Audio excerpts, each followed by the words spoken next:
Hello, I'm Pete Torriello, And I'm Maureen Torriello. and we are the Sonic Boomers.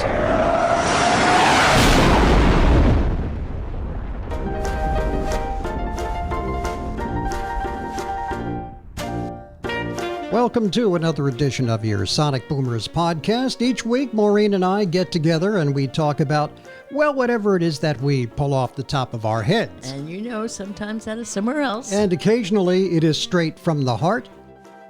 And we have an email address, which is thesonicboomers@aol.com, where you can write to us. This is program number 88. Okay. And it's called, you ready? Okay, I'm ready. Something in the drinking water. That's a favorite expression of yours. There's something in the drinking water. Why am I saying that?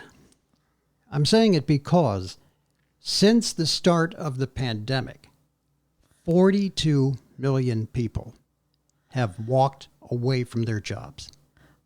That's an astonishing number. Just hung out the gone fishing sign. Mm-hmm. In many cases, without another job lined up to go to. Mm-hmm. Just, I'm done. Yeah, they must have really wanted out. And if you're a baby boomer like we are, I think our generation finds that like crazy.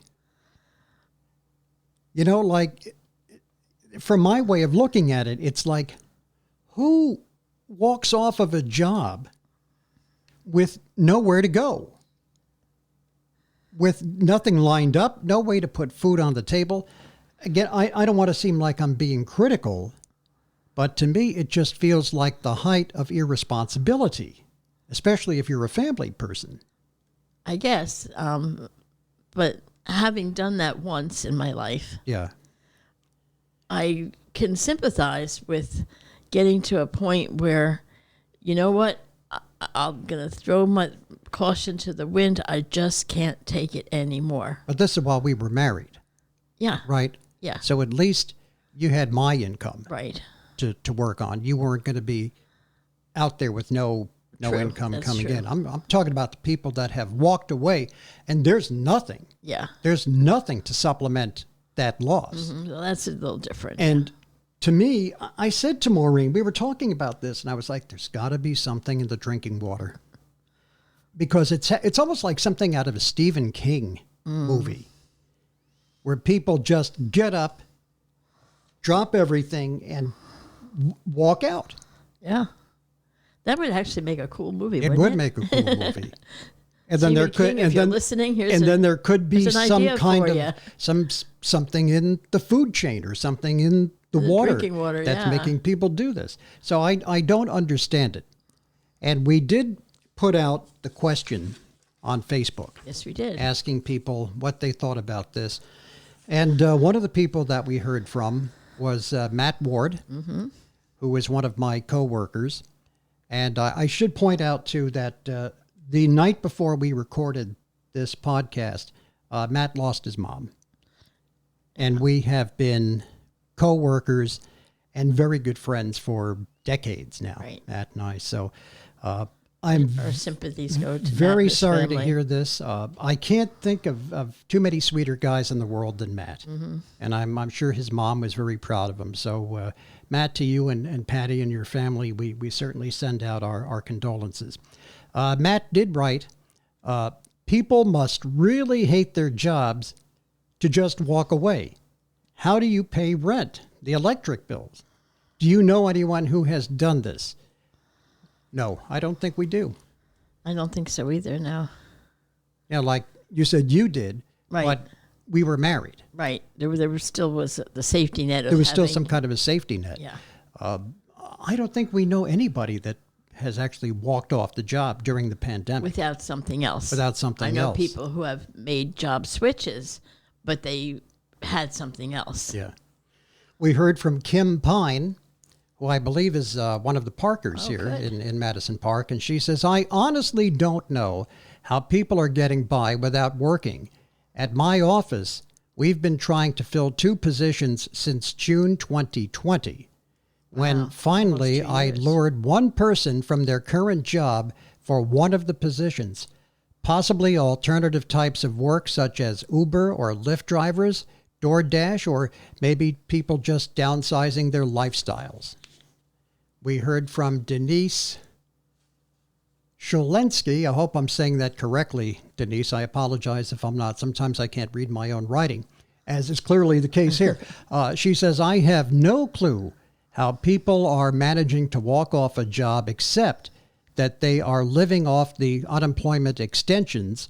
I'm starting a new job, taking advantage of the opportunities out there, hoping that I'm going to a better place of employment. So Denise, thank you for writing to us, and good luck in your new job. We hope you find it satisfying. And then we had just one person, Mark Eshelman, who just wrote, "Hi, Pete." And that's hi, Mark. And we also want to say, for our listeners from WSOU, we want to say congratulations to Karahan Magnata, or maybe she says it Magnata, and she is a WSOU alum, and she has just become the new program director at WKFS Radio in Cincinnati. Oh, that's great. So, Congratulations. congratulations. Program directors and disc jockeys are very close to my heart because I've done them both over the years, and it's a calling. And as is WSOU, dear to our hearts. Yes, it is. So, what is causing the Great Resignation, as they've come to call it? And is it that great a resignation? Well, I think 42 million people over 2 years at a rate of roughly 3 to 4 million a month. It's a lot of people. It's a lot of people, but I'm curious as to, there's a lot of people in the country. Yeah. It's like sometimes you hear these millions numbers and it sounds big, but when you think, well, there's, I don't know, 1 billion people in the pool, a couple million is a drop in the bucket. I'm just always curious as to It's 3%. how does this stand against pre-pandemic It is numbers? 3% of the workforce. Okay, so 97% didn't do Yeah, it. yeah.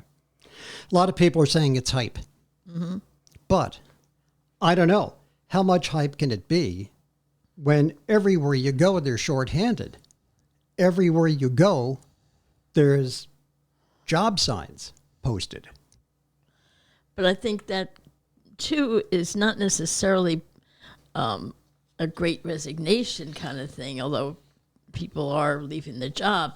But I think a lot of people are hamstrung now by the pandemic, especially single parents and even married couple families, intact families, have a much harder way of having to navigate and to the work experience and their bill paying options, due to the fact that on any given day their children could be relegated to virtual learning. Somebody in the school gets sick, next thing you know, for 2 weeks now we're doing virtual. I think as the time that we're recording this show, they're saying most of the schools are now back on working from home.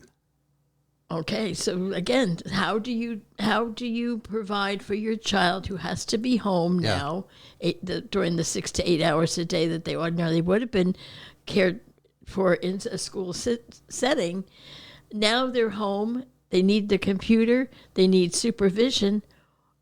What are you supposed to do? You can't go out and work when you have that. Yeah, not if you don't have somebody who can step in and babysit, so to speak. Right, and you have to pay that person, which is an expense that you would not have had they been in school.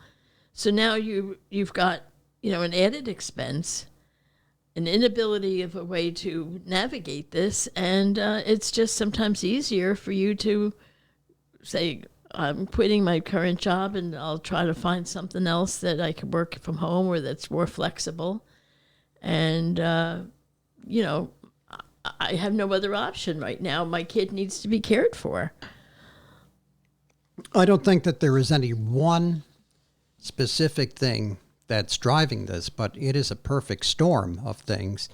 One of them, as you just pointed out, is kids having to work from home now for their schoolwork, and now mom and dad are in crisis mode. I've got to get somebody, I've got to either be there or get a sitter or something. Another thing is there are a lot of people that have very deep concerns about the safety of the workplace now. That's true too. You know, like in my place of work, I honestly don't know exactly how many people work in our office, but I would say that during my shift, there might be a dozen people to 15. And of course, we're working in broadcast studios, and many of us share the same studio. And I can tell you, even before COVID was even known, Right. our place was an incubator for colds and influenza. Once one person got it, it would sweep through the shop.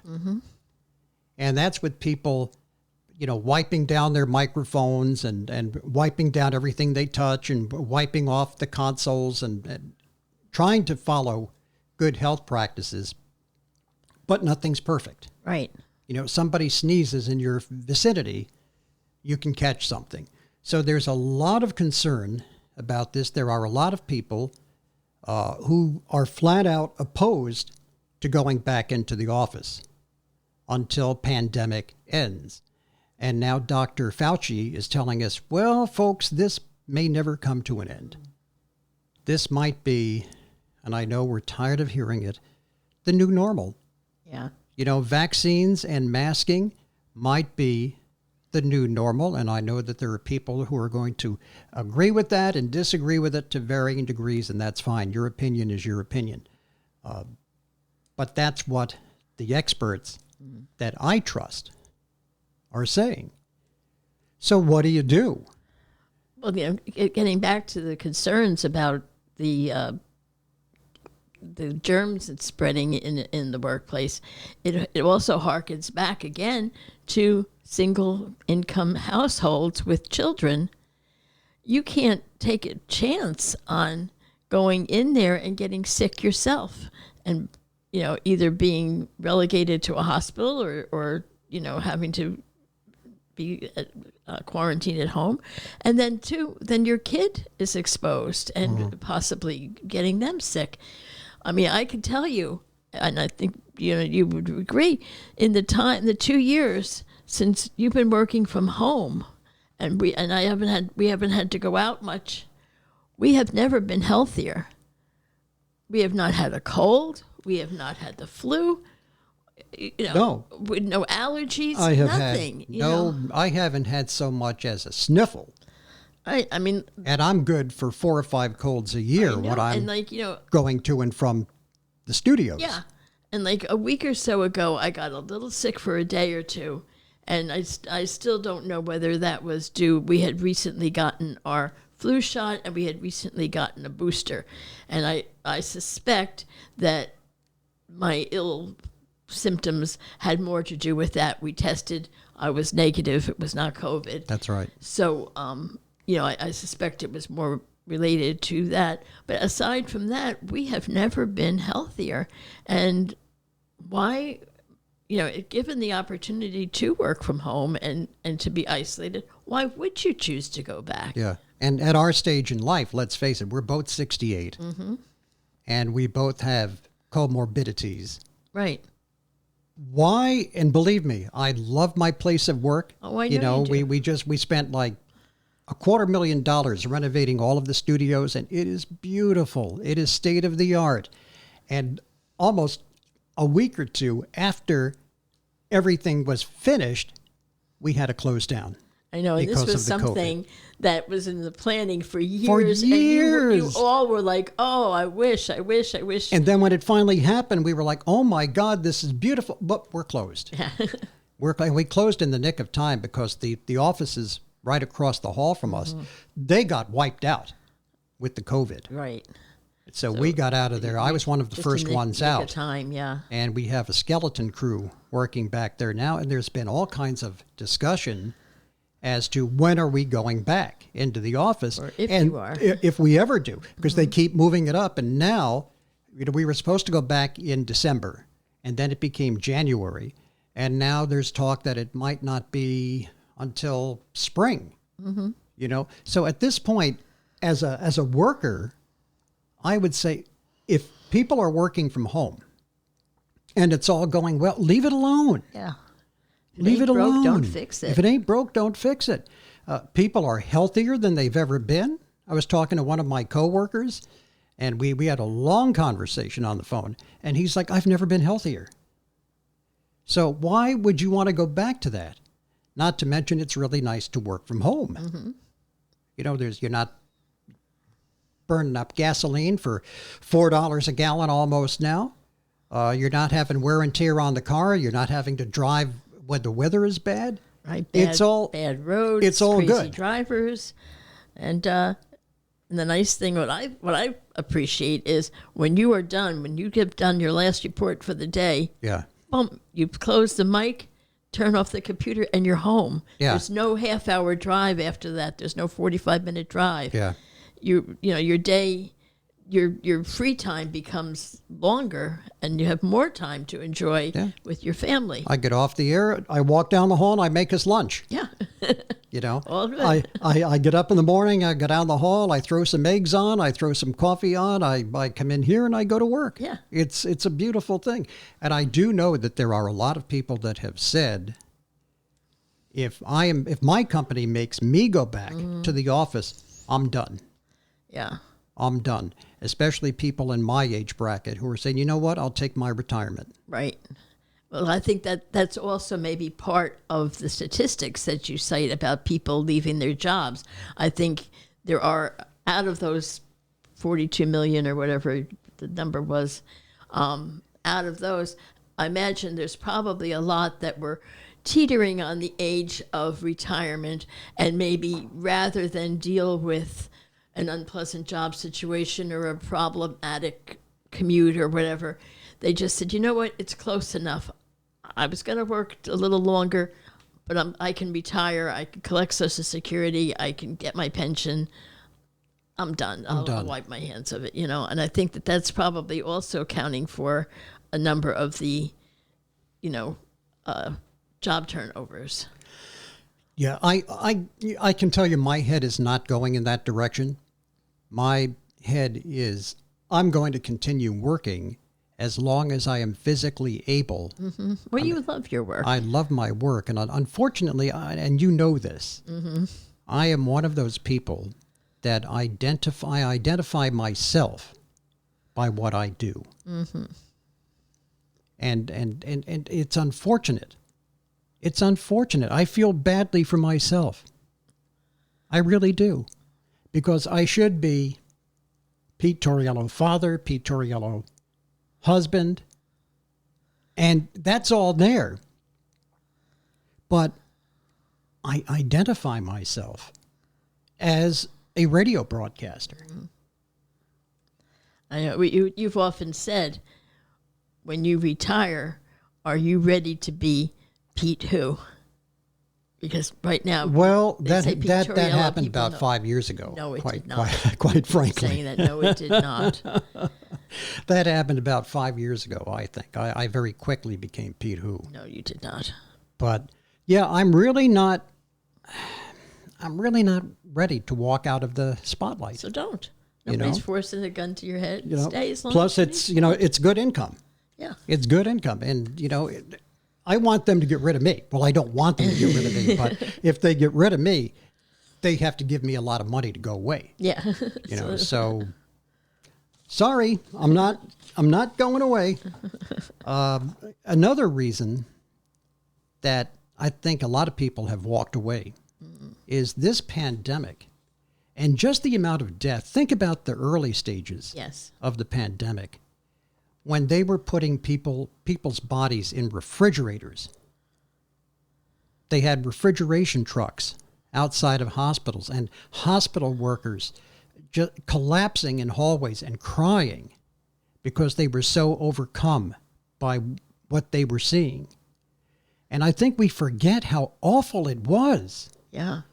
And every day the death toll going up and up and up and up. And we're all thinking, my God, where is all of this going? Right. And in those early days, I know we know quite 3 or 4 people who succumbed to COVID. And, and it happened so quickly that, and they caught it 2 or 3 days later, they were gone. Gone. Yeah. And it was very, very scary time.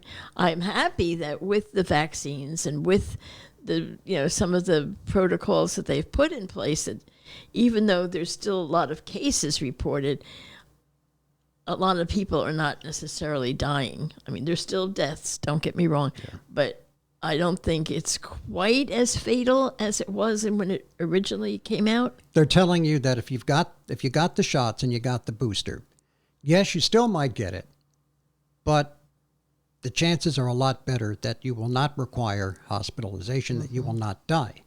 I'll take those odds. Yeah, me too. I will gladly take those odds. But what I'm leading to here is we have been through so much trauma over the last couple of years that I think this was an epiphany moment for people who said, you know what, I'm better than this.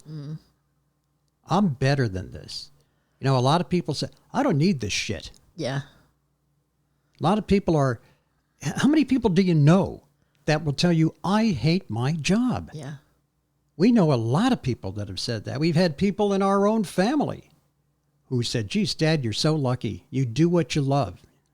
You built a career on doing what you love. You're so lucky. Yes, I am. Yes, I am. And I don't like my job. I hate my job.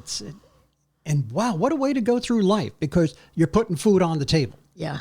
You're doing the responsible thing. You're putting food on the table. But as one person that they interviewed said, I have a soul-crushing job.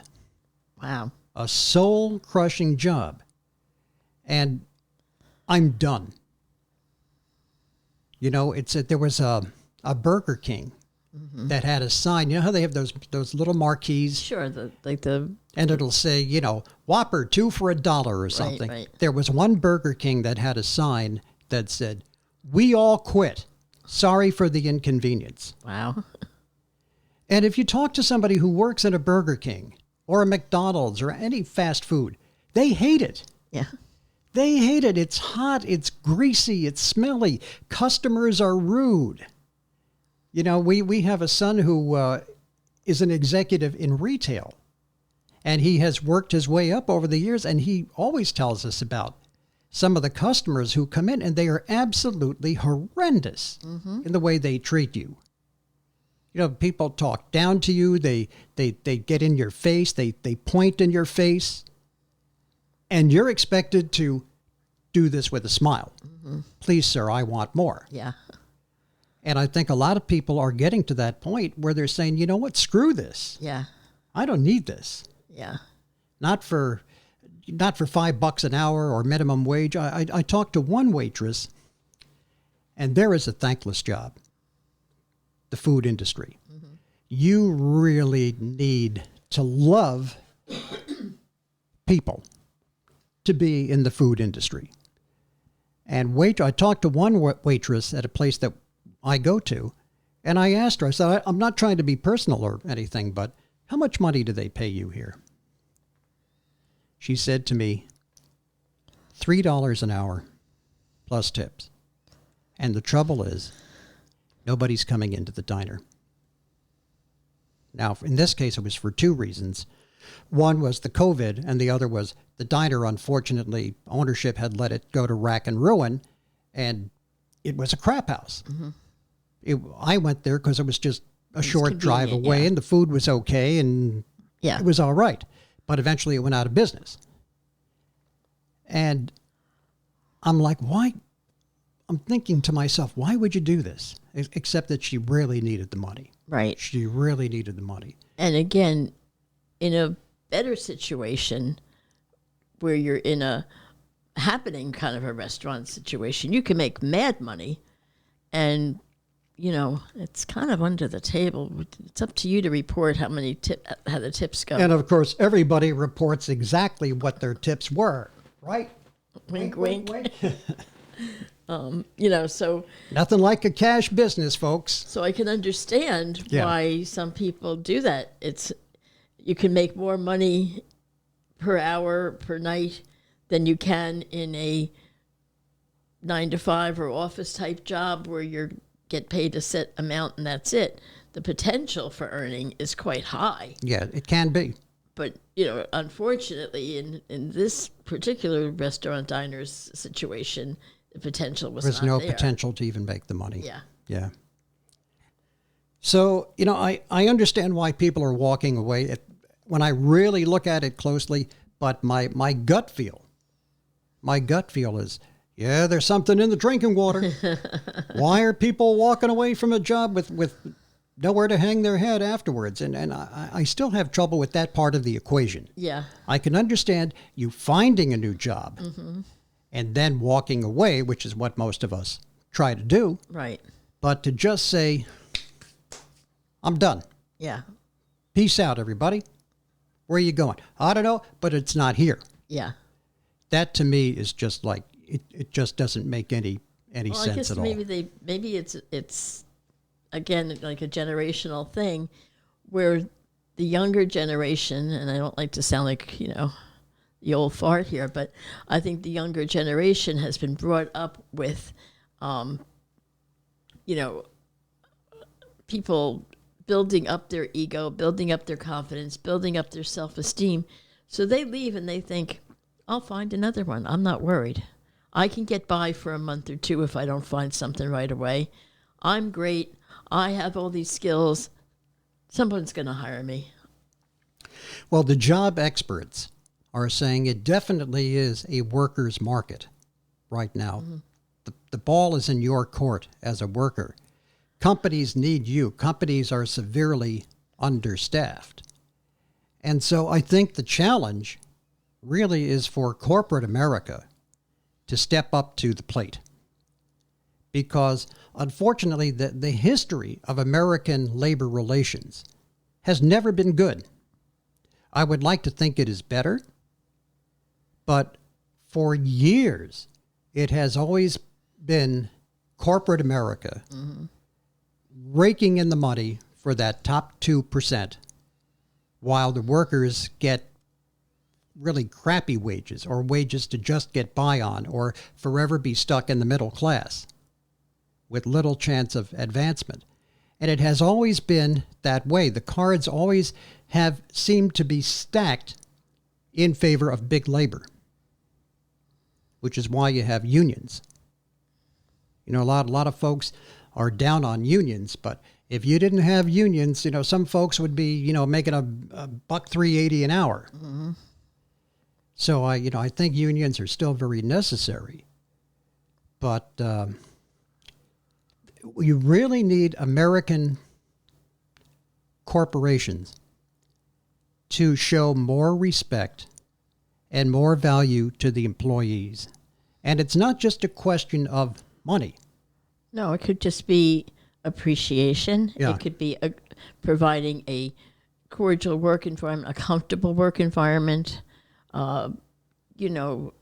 Spring for a lunch once in a while for the crew, or give them a little something on the side. Like just to let the people know that you appreciate what they're doing for your company. Yeah, it's not all dollars and cents. Right. A lot of it has to deal with the self-worth of the employee. Am I doing something that matters to me? Am I doing something that makes a difference in the world? And working here at the fast food place for minimum wage, coming home full of grease every night and having to take a shower is not exactly my idea of what I want to be doing. Well, and this maybe is a whole nother topic for another time, but I think too, some jobs, like the fast food things, are designed to be a stepping stone job, an entry-level job for a college kid who needs some extra money. It's not necessarily designed to be your lifelong occupation. You're right. This is a whole nother podcast that we could do, because when we were, again, our generation, when we were walking to the schoolhouse in the snowstorm uphill both ways, you had a part-time job, and it was for a little bit of money. You knew damn well that you were not going to make a career out of it. Right. Okay? I worked for Toys R Us. Okay? It was a shitty job.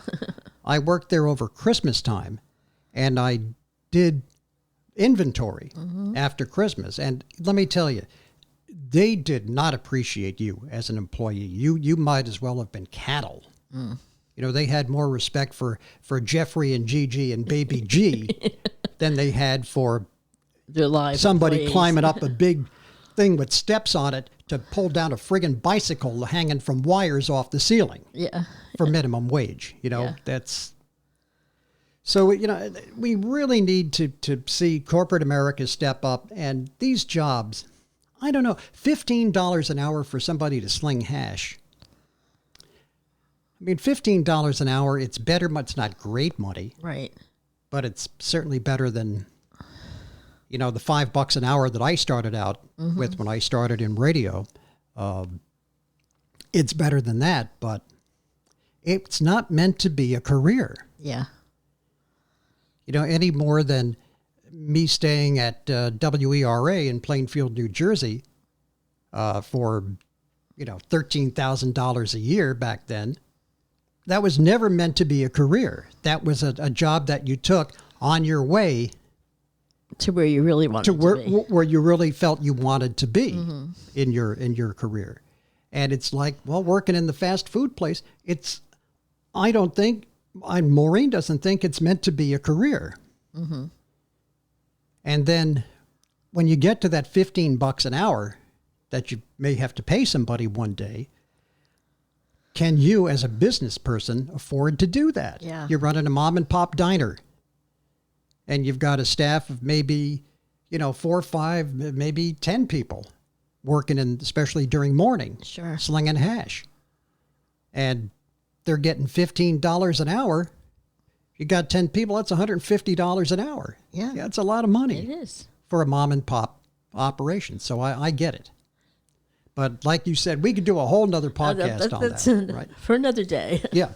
So that's going to be our discussion for this week. And if you have left your job and you have no job lined up, what the hell were you thinking? But no, seriously, good luck to you. And I hope that you do find something really good and something that that makes you feel good and maybe brings you in even more money than you were making before. So good luck. And now It's trivia time. it is trivia time. You got your question picked out? I did. Now I got to look at it again because I forget which I've one I got was one gonna or pick. two for you, and I'm not sure which one I'm going to give you. Okay, I think I'm going to give you an easy one here. Okay. This is from Stage and Screen. Okay. Okay, by the way, these come from the Trivial Pursuit Baby Boomer edition. And your question is, what folk singer's runway to success was the 1959, and I know you remember this, the 1959 Newport Folk Festival? Say that again. What folk singer's runway to success Okay. was the 1959 Newport Folk Festival? Your time begins now.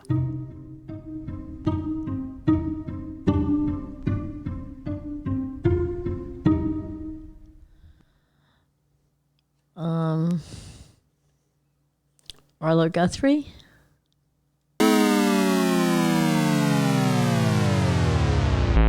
Sorry. Joan Baez. Oh. I didn't think of her at all. Joan Baez. I thought she was, I would have thought she was later than that. Yeah, 1959 is kind of early. yeah, no, Joan Baez. All right. Okay. All right. This is from RPM, which is the record and music category.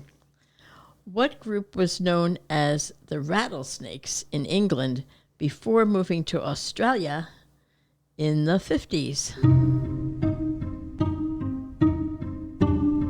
Think I have this. Okay. Was it the Bee Gees? Darn you anyway. Yes, There you it go. was. There you go. You know what the key to it was? Australia. Okay. If you would have said to me, what group was the Rattlesnakes? Yeah. I would have been like, hey, you got any gum? I wouldn't have known. Yeah. Yeah. But as soon as you said Australia, I knew the Bee Gees. It's funny because I don't associate them with Australia. Really? Yeah. What do you associate with them? England? British, yeah. Yeah, yeah. Well, that's going to do it for this week's edition Yeah. of the Sonic Boomers podcast. Time Don't forget flies. when you're having fun. And you can write to us at the Sonic Boomers at AOL.com. Don't forget, you can hear the Sonic Boomers audio-only version on any podcast platform, and you can watch it, as you obviously have discovered by your watching this. We're on Facebook under the Sonic Boomers podcast. We are also on Facebook under Pete Torriello and under Maureen Torriello. And you can also watch us on YouTube. Right, as the Sonic Boomers podcast on YouTube. So, until next time, I remain Pete Torriello. And I remain Maureen Torriello. Unless I can figure out better being somebody else. Now, go out and make some noise.